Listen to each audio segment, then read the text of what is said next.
మోదీ గారు మళ్ళీ ప్రధానమంత్రి అయితే రాజ్యాంగాన్ని మార్చేస్తారు అని రాహుల్ గాంధీ గారు గొడవ చేస్తున్నారు. అందులో అర్థం లేదు. అమెరికాకి 1776లో స్వతంత్రం వస్తే ఇప్పటికీ 250 సంవత్సరాలు అయింది. ఇప్పటివరకు వాళ్ళు 27 సార్లు మాత్రమే కాన్స్టిట్యూషన్ మార్చుకున్నారు. మనకి కాన్స్టిట్యూషన్ వచ్చి 75 ఏళ్ళు అయింది. ఇప్పటికి ఎన్నిసార్లు మార్చుకున్నాం? 106 సార్లు. ఇందులో ఎక్కువ పాపం కాంగ్రెస్ వాళ్ళదే.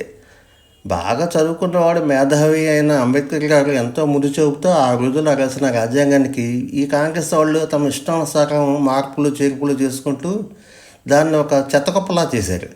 ప్రతి చిన్న విషయానికి అవసరానికి అదొక హోంవర్క్ బుక్లో వాడుకున్నారు.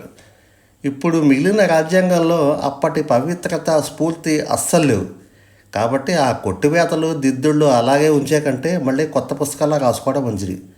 అయినా రాజ్యాంగం అనేది భగవద్గీత రామాయణం కాదు కదా, దేవుడిచ్చాడు దాన్ని మార్చకూడదు అనడానికి.